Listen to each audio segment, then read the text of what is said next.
ලංකාවේ පළමු වතාවට ආණ්ඩුවක් හැදුනා.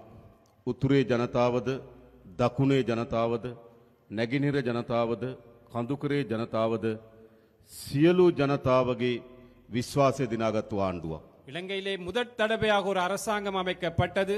இலங்கையிலே வாழ்கின்ற வடமாகாண மக்கள், தென் மாகாண மக்கள், கிழக்கு, மேற்கு, மலையகம் இவ்வாறான அனைத்து மாகாணங்களையும் பகுதிகளையும் ஒன்று சேர்த்த ஒரு அரசாங்கம் தான் இம்முறை.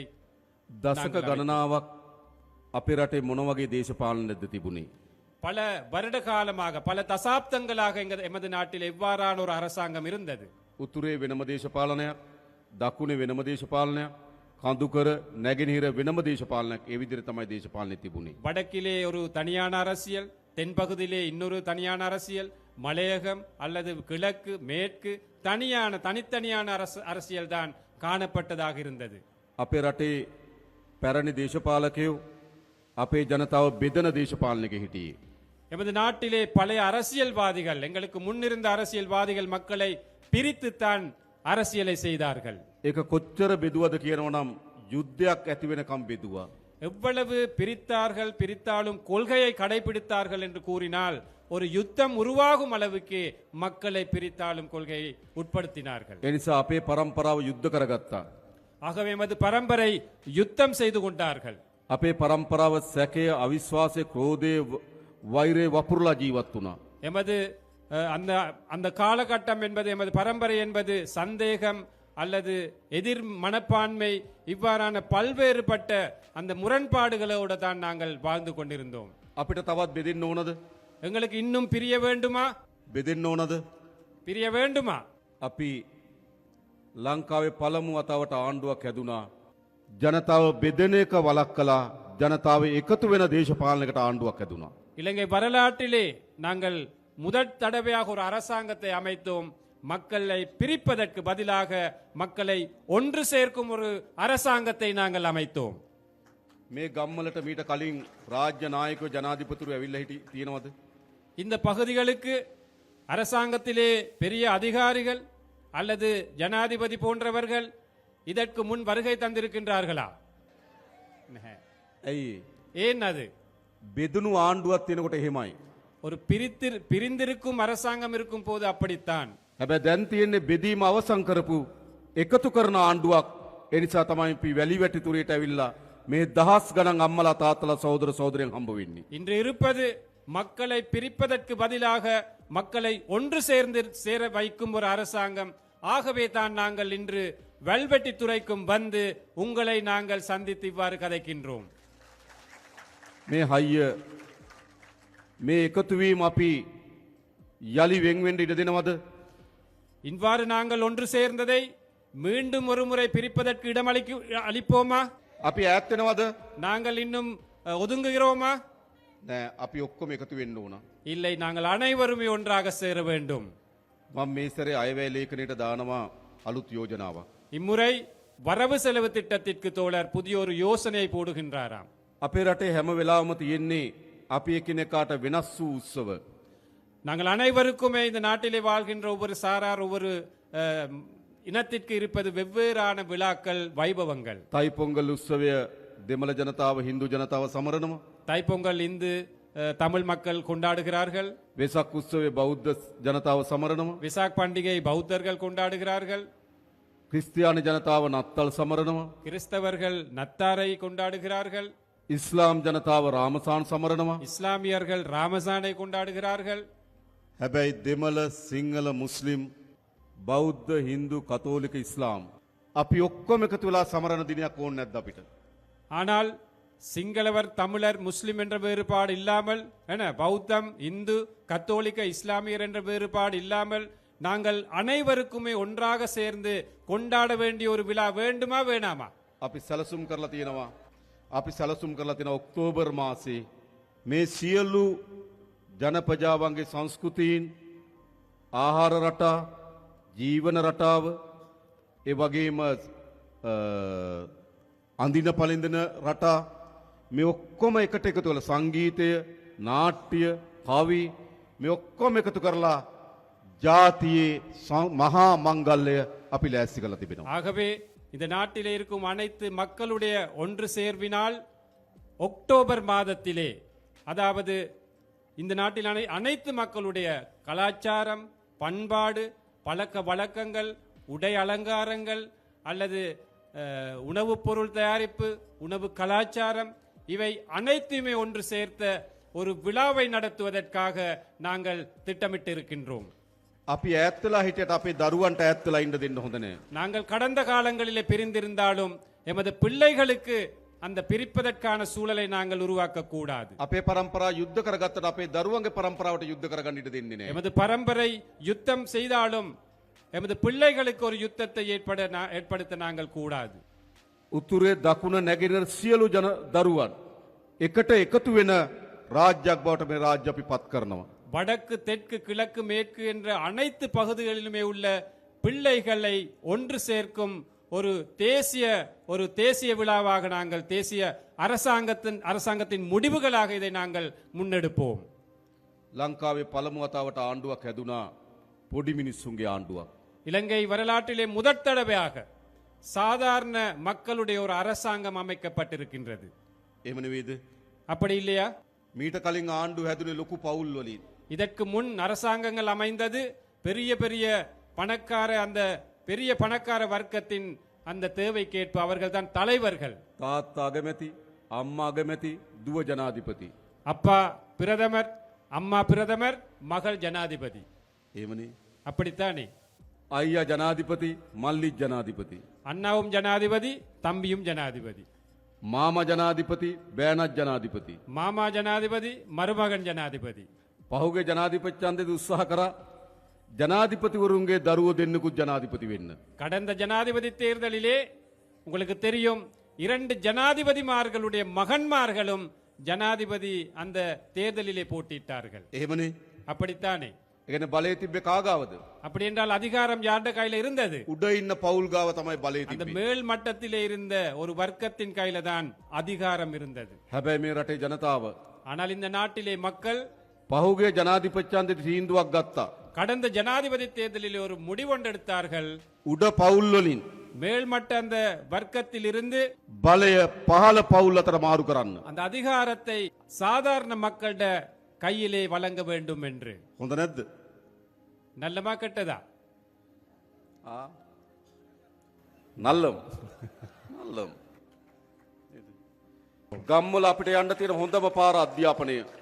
ஆகவே இந்த கிராமத்திலே எமக்கு இருக்கின்ற சிறப்பான வழிதான் இந்த கல்வியை நாங்கள் மேம்படுத்த வேண்டும். අපි ළමුන් 250ට අඩු සියලු පාසල් වල දරුවන්ට සපත්තු ගන්න රුපියල් 3000ක් දෙනවා. 250 மாணவர்களுக்கு குறைவாக உள்ள அனைத்து பாடசாலைகளிலும் படிக்கும் மாணவர்களுக்கு சப்பாத்துக்களை வாங்குவதற்காக 3000 ரூபாய் காசு நாங்கள் ஒதுக்குகின்றோம். අර පාසල් වලින් ආහාර දෙන ළමයිට එක වේලකට දුන්න රුපියල් 60යි. ඒක අපි 100 දක්වා වැඩි කරනවා. பாடசாலையிலே உணவு வழங்கிய பாடசாலையில் உங்களுக்கு தெரியும் 60 ரூபாய் மட்டும்தான் ஒரு பிள்ளைக்கு ஒதுக்கப்பட்டிருந்தது. அந்த 60 ரூபாவை 100 ரூபாய் வரை நாங்கள் அந்த அளவை அதிகரிக்கின்றோம். චීන රජය අපිට එකඟ වෙලා තියෙනවා සියලු දරුවන්ට නොමිලේ ලබන අවුරුද්දේ ඇඳුම් ලබා දෙන්න. சீன அரசாங்கம் ஒத்துக்கொண்டிருக்கின்றார்கள். இந்த வருடத்திலே வழங்கியதை போன்று அடுத்த வருடத்திலும் பாடசாலை சீருடைகளை இலவசமாக வழங்குவதற்கு. ඒ නිසා අපි වැඩිම වෙහෙස දරනවා දරුවන්ට උගන්වන්න. ஆகவே நாங்களும் மிகவும் கஷ்டப்படுகின்றோம் பிள்ளைகளின் கல்வி தரத்தை உயர்த்துவதற்காக. ලෑස්තිරි දරුවන්ට උගන්වන්න. நீங்கள் தயாரா பிள்ளைகளை படிப்பிப்பதற்கு? අපි සහාය දෙන්නම්. நாங்கள் ஆதரவு கொடுக்கின்றோம். ඒ විතරක් නෙවෙයි අලුත් දරුවන්ට අපි රස්සා දෙන්නත් උනා. அதே போன்று புதிதாக படித்து வெளியேறும் பிள்ளைகளுக்கு மாணவர்களுக்கு நாங்கள் தொழில் வாய்ப்புகளை வழங்க வேண்டும். අපි සැලසුම් කරලා තියෙනවා මේ යාපනයේ දිස්ත්‍රික්කේ අලුතෙන් කර්මාන්ත පුර 3ක් ඉදි කරන්න. அதே போன்று நாங்கள் எதிர்பார்க்கின்றோம் இந்த வட மாகாணத்திலே புதிய தொழில்பேட்டைகள், கைத்தொழில் மையங்கள் 3 அமைப்பதற்கு. කංකසන්තුරේ, காங்கேசன்துறை, පරන්තන් சහ මාංකුලම්. மாங்குளம் අලුත් කර්මාන්ත පුර 3ක් ඇති කරනවා. 3 புதிய தொழில் பேட்டைகள் அல்லது பொருளாதார மையங்களை நாங்கள் அமைக்க திட்டமிட்டிருக்கின்றோம். අපි විදේශගත ශ්‍රී ලාංකිකයන්ට ආරාධනා කරනවා වගේ ආයෝජනය කරන්න එන්න කියලා. நாங்கள் அழைக்கின்றோம் வெளிநாடுகளில் இருக்கும் இளைஞர்களுக்கு, புலம்பெயர் இளைஞர்களுக்கு அவற்றில் முதலீடுகள் செய்ய வாருங்கள் என்று. වැඩියෙන්ම මේ පළාත් වල ජීවත් වෙන තරුණයන්ගේ අපේක්ෂාව රට අත්තරලා යන එක. இங்கிருக்கும் இளைஞர்களுடைய எதிர்பார்ப்பும் இந்த நாட்டை விட்டு வெளியேறுவதுதான் எதிர்பார்ப்பாக இருக்கின்றது. ඇයි රස්සාවක් නැහැ. ஏன் சரியான ஒரு தொழில் இல்லை. අපි කර්මාන්තපුර ටික හදන්නම් ඕගොල්ලන්ගේ දරුවන්ට රස්සා ටික හොයලා දෙන්න. நாங்கள் அந்த தொழில் மையங்களை கைத்தொழில் மையங்களை அமைக்கின்றோம் உங்களுக்கு தொழில் வாய்ப்புகளை பெற்றுக்கொள்வதற்காக. ඒ වගේම මේ අවුරුද්දේ අපි රජයේ පුරප්පාඩු පුරවන්නත් බලාපොරොත්තු වෙනවා. அதே போன்று இந்த வருடத்தில் நாங்கள் அரச துறையில் இருக்கும் வெற்றிடங்களை நிரப்புவதற்கும் எதிர்பார்க்கின்றோம். විශේෂයෙන්ම අපි අපේ පොලිසියවල විශාල හිගයක් තියෙනවා දෙමළ භාෂාව කතා කරන අය. எமது போலீஸ் துறை எடுத்துக்கொண்டால் காவல்துறை எடுத்துக்கொண்டால் மிகப்பெரிய வெற்றிடம் ஒன்று இருக்கின்றது. தமிழர்கள் அந்த போலீஸ் துறையிலே குறைவாகத்தான் இருக்கின்றார்கள். අපි මේ අවුරුද්දේ පොලිසියට අලුතෙන් 2000ක් බඳවා ගන්න බලාපොරොත්තු වෙනවා. දෙමළ තරුණයන්ට අපි ආරාධනා කරනවා පොලිසියට බැඳෙන්න කියලා. நாங்கள் எதிர்பார்க்கின்றோம் கிட்டத்தட்ட 2000 பேர் போலீஸ் துறைக்கு இணைத்துக் கொள்வதற்காக நாங்கள் இங்கிருக்கும் தமிழ் இளைஞர்களை நாங்கள் அழைக்கின்றோம் போலீஸ் துறையிலே நாங்கள் இணைந்து செயல்படுவோம் என்று. මොකද කියලා ලෑස්තිද? நீங்கள் தயாரா පොලිසියට බැඳෙන්න? போலீஸில் இணைவதற்கு? ஓம். ඕම්. ඒ මොකද පොලිසිය හරි වැදගත් කාර්යයක් කරනවා අපේ ගම්වල ආරක්ෂාවට සාමයට විශාල වැඩ කොටසක් කරනවා. ஏனென்றால் போலீஸ் துறை எடுத்துக்கொண்டால் எமது கிராமங்களிலே அமைதியை பாதுகாப்பதற்காக பெரிய ஒரு சேவை செய்கின்றார்கள். ඒකට ඒ භාෂාව කතා කරන නිලධාරීන් අවශ්‍යයි. அதற்கு அந்த மொழியிலே அந்த கிராமத்தில் வாழும் மக்களிட மொழியில் கதைக்கும் அந்த அதிகாரிகள் தேவை. ඒ වගේම මේ පළාත් වල වේගයේ මත්ද්‍රව්‍ය මත් පැතිරෙමින් යනවා. அதே போன்று எங்களுக்கு தெரியும் இந்த பகுதிகளில் கூட பாரிய அளவிலே போதை வஸ்து இந்த பாவடை அந்த விஸ்தரிப்பு நடந்து கொண்டிருக்கின்றது. අපේ තරුණ පරම්පරාව විශාල ලෙස මත්ද්‍රව්‍ය වලට ගොදුරු වෙමින් තිබෙනවා. நமது இளம் சமுதாயம் இந்த போதை வஸ்துக்கு பெருமளவாக அடிமைப்பட்டு வருகிறார்கள். අපි මේක නතර කරන්න ඉතාමත් ශක්තිමත් වැඩපිළිවෙලක් හදලා තියෙනවා. இதை நிறுத்துவதற்காக நாங்கள் பெரும் சக்தி வாய்ந்த ஒரு திட்டத்தை நாங்கள் முன்னெடுத்து வருகின்றோம். හැබැයි ඕගොල්ලන්ගේ සහයත් අවශ්‍යයි. ஆனால் அதற்கு உங்களுடைய ஒத்துழைப்பும் எங்களுக்கு தேவைப்படுகின்றது. අපි එකතු වෙලා මේ මත්ද්‍රව්‍ය තුරන් කරමු. நாங்கள் ஒன்றிணைந்து இந்த போதை வஸ்து பிரச்சனையை தோற்கடிப்போம். ඒ වගේම අපි දන්නවා විශාල ඉඩම් ගැටලුවක් තියෙනවා මේ යාපනයේ ජීවත් වෙන ජනතාවට. அதே போன்று இந்த யாழ் மாவட்டம் அல்லது வடமாகாணத்தை எடுத்துக்கொண்டால் காணி பிரச்சனை என்பது பெரிய ஒரு பிரச்சனையாக இருக்கின்றது. අපේ ප්‍රතිපත්තිය எமது கொள்கை ජනතාවගේ ඉඩම් ජනතාවට ලබා දිය යුතුයි.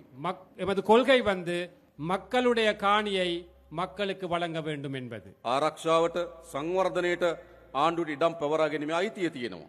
பாதுகாப்புக்கு அபிவிருத்திக்கு காணியை எடுத்துக்கொள்ளும் உரிமை அரசாங்கத்துக்கு இருக்கின்றது. ඒත් බොරුවට ඉඩම් තියාගෙන ඉන්න බෑ. ஆனாலும் பொய்யுக்கு காணியை அரச தரப்பிலே வைத்துக் கொள்வது தவறு. 1500කට වැඩි ප්‍රමාණයක් තාමත් අවතන් කඳුරු වල ඉන්නවා. ඒ නිසා ඒගොල්ලන්ට අපි ඉක්මනින්ම තමන්ගේ වාසස්ථාන ලබා දෙන්න කටයුතු කරනවා. ஆகவே அவர்களுக்கும் நிரந்தரமான வீடுகள் வீட்டு வசதிகளை செய்து கொடுப்பதற்காக நாங்கள் முடிவெடுத்திருக்கின்றோம். අපි ඉඩම් ගැටලුව විසඳන්න. நாங்கள் காணி பிரச்சனை தீர்க்கின்றோம். ඒ විතරක් නෙවෙයි ගම්වල அது மட்டுமல்ல கிராம மட்டத்திலே විශාල ලෙස පාරවල් කඩා වැටලා තියෙන්නේ. நிறைய பாதைகள் போக இயலாத ஒரு நிலையில இருக்கின்றன. ගම් වතුර නිසා හානි වුණා. வெள்ளப்பெருக்கு பிரச்சனை இருக்கின்றது. කාලයක් තිස්සේ නඩත්තු නොකරපු නිසා හානි වෙලා நீண்ட තියෙනවා. நாட்களாக அந்த பாதையை பராமரிக்கவில்லை. අපි අද දිස්ත්‍රික් සංවර්ධන කමිටුව කැඳෙව්වා. நாங்கள் இன்று மாவட்ட அபிவிருத்தி குழு கூட்டத்தை கூட்டினோம். ඒදී අපි මාර්ග සංවර්ධන අදාළ නිලධාරීන්ගෙන් ඇහුවා කීයක් ඕනද පාරවල් හදන්න මේ අවුරුද්දේ හදන්න පුළුවන් ගාන කියන්න. ඒකට අපි සල්ලි වෙන් කරලා දෙනවා. அந்த கூட்டத்திலே கேட்டிருக்கின்றார் எவ்வளவு நிதி தேவை அந்த பாதைகளை புனரமைப்பதற்கு புதிதாக அமைப்பதற்கு எவ்வளவு நிதி தேவை அந்த நிதியை இந்த வருடத்திலே வரவு செலவு திட்டத்திலே வழங்குவோம் என்று தோழர் வாக்குறுதி මේ அளிக்கின்றார். පාරවල් ටික හදන්න ඕන. அந்த பாதைகளை அமைக்க வேண்டும். හොඳ පානීය වතුර දෙන්න ඕන. சிறப்பான குடிநீர் வசதியை கொடுக்க வேண்டும். ඒව තමයි ජනතාවගේ ප්‍රශ්න. அவைதான் மக்களுடைய பிரச்சனைகள். ද අපි ආණ්ඩුවක් හදලා තියෙනවා මොකටද? நாங்கள் ஒரு அரசாங்கத்தை அமைத்திருக்கின்றோம். எதற்காக?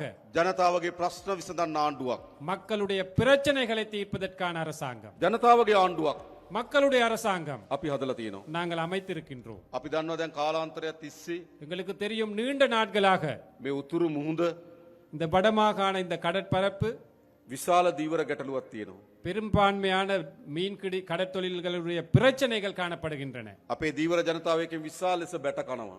எமது மீனவர்கள் அதில் கஷ்டப்படுகின்றார்கள். මුහුදේ තියෙන පරිසර පද්ධතිය පවා විනාශයට ලක් වෙනවා. அந்த கடல் அடியில் உள்ள அந்த நிலைகள் கூட சுற்றுச்சூழல் கூட அழிவடைந்து අපේ வருகின்றன. දීවරයින්ට මුහුද යන්න බැරි තත්ත්වයක් ඇති වෙලා තිබෙනවා. எமது மீனவர்களுக்கு கடற்தொழிலுக்கு போக இயலாத ஒரு நிலை இருக்கின்றன. මේ ප්‍රශ්නේ විසඳන්න ඕන. அந்த பிரச்சனை தீர்க்க வேண்டும். අපි ඉන්දියානු රජයත් එක්ක කීප අවස්ථාවකදී සාකච්ඡා කරා. நாங்கள் இந்திய அரசாங்கத்திடம் பல தடவைகள் பேச்சுவார்த்தை நடத்தினோம். නාවික හමුදාවන්ට අපි ආරක්ෂාව තහවුරු කරන්න කියලා නියෝග දුන්නා. கடற்படைக்கு எமது கடற்பரப்பிலே பாதுகாப்பை வலுப்படுத்த வேண்டும் என்ற அந்த கட்டளை நாங்கள் விட்டிருக்கின்றோம். ද පියවරෙන් පියවර படிப்படியாக ක්‍රමානුකූලව படிப்படியாக මේ දීවරයන් මුහුණ දී තිබෙන ගැටලු අපි විසඳන්න කටයුතු කරනවා. இந்த கடற்தொழிலாளர்கள் மீனவர்கள் முகம் கொடுக்கும் பிரச்சனைகளை நாங்கள் தீர்ப்போம். මේ මුහුද තමුන්වහන්සේලාගේ මුහුද இந்த கடற்பரப்பு என்பது உங்களுடைய கடல். මාළුවන් අල්ලන්න අයිතිය තියෙන තමුන්වහන්සේලාට. மீன் பிடிக்கும் உரிமை இருப்பது உங்களுக்கு. ඒ අයිතිය අපි තහවුරු කරන්න ඕන. அந்த உரிமையை நாங்கள் உறுதிப்படுத்த வேண்டும்.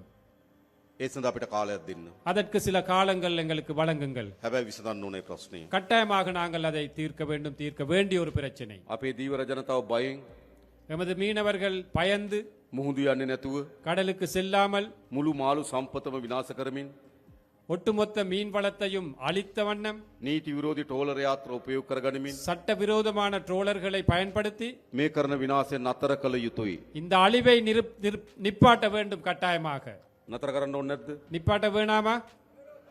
வேணும். අපි ඒක කරන්න ඕන. நாங்கள் அதை செய்ய வேண்டும். අපි ඒ සඳහා වැඩ කටයුතු කරමින් ඉන්නවා. அதற்காக நாங்கள் செயல்பட்டு கொண்டிருக்கின்றோம். මොකද මේක අපේ මුහුද අපේ ජනතාව. இது எங்களுடைய மக்கள், எமது கடற்பரப்பு. ඒඳ ප්‍රශ්න අපි විසඳීම සඳහා උපරිම උත්සාහයක් දරනවා. ஆகவே பிரச்சனைகள் தீர்ப்பதற்காக நாங்கள் முழு மூச்சாக செயல்படுவோம். ඒ වගේම පහුගිය මැතිවරණයේදී அதே போன்று கடந்த தேர்தலிலே ජනතාවගේ විශාල උවමනාවක් තිබුණා. மக்களுடைய மிகப்பெரிய ஒரு எதிர்பார்ப்பாக இருந்தது, අපේ රටේ මේ දේශපාලන සංස්කෘතිය වෙනස් කරන්න. எமது நாட்டிலே இந்த அரசியல் கலாச்சாரத்தை மாற்றி அமைக்க வேண்டும் என்று. අපේ රටේ දේශපාලනය තිබුණේ எமது நாட்டில் அரசியல் இருந்தது, මහජනයාට වඩා උඩින් ඉන්න දේශපාලනයක්. மக்களை விட மேலாக இருக்கும் அரசியல் தான் எமது நாட்டிலே காணப்பட்டது. මහජනයාත් එක්ක සමීප දේශපාලනයක් නෙවෙයි. மக்களுடைய நெருக்கம் ஒன்று இருக்கவில்லை. නායකයෝ ඉන්නේ ජනතාවට වඩා උඩින්. தலைவர்கள் இருப்பது மக்களை விட மேலாக. මහජනයාගේ ධනෙ විශාල ප්‍රමාණයක් පාලකයෝ නාස්ති කරනවා. உங்களுடைய வரிப்பணத்தை அதிகாரிகள் எவ்வளவு வீணாக்கினார்கள். විශාල ප්‍රමාණයක් හොරකම් කරනවා. அதிகளவானதை களவெடுத்தார்கள், திருடினார்கள். අපි ඒක නතර කරපු ආණ්ඩුවක්. அதை நிறுத்திய அரசாங்கம் ஒன்று எமது அரசாங்கம் என்பது. මේ කංකසන්තුරෙත් හදලා තියෙනව නේද ජනාධිපති මන්දිරය? வெல்வெட்டித்துறை அல்லது காங்கேசன் துறையிலையும் இருக்குதானே ஜனாதிபதி மாளிகை ஒன்று. දැකලා තියෙනව නේද? கண்டிருக்கிறீங்களா? මයිලෙටි. මයිලිටි ප්‍රදේශයේ තියෙනවා. ඔව්. මෙහෙට ජනාධිපති මන්දිරයක් ඕනද? இங்க ஜனாதிபதி மாளிகை ஒன்று தேவையா? මට නම් එපා. தோழருக்கு வேணாமா? ඕගොල්ලන්ට ඕනද? உங்களுக்கு வேணுமா? வேண்டாம். මට එපා. தோழருக்கு வேண்டாமாம் அது.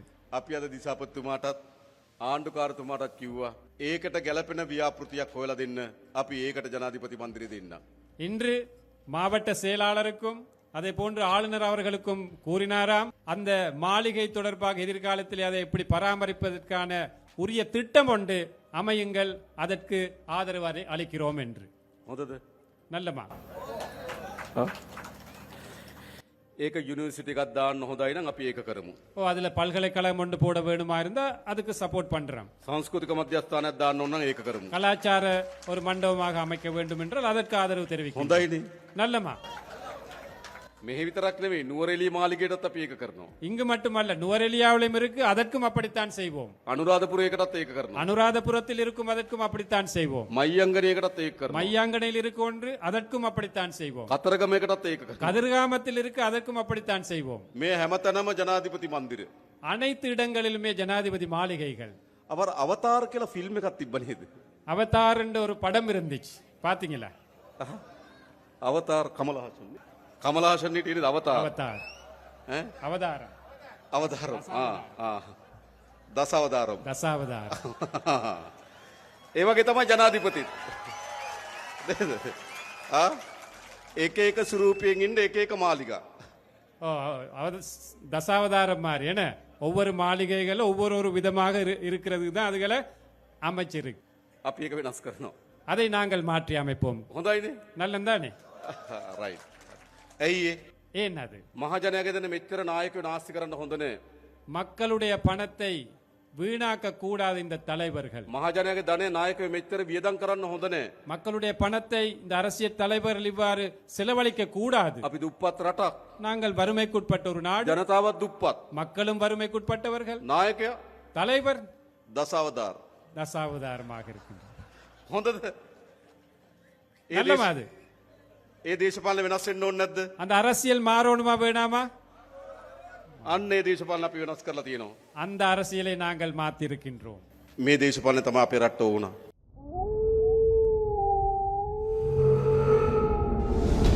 The News Reporter වාරණයෙන් තොර අපක්ෂපාතී වාර්තාකරණය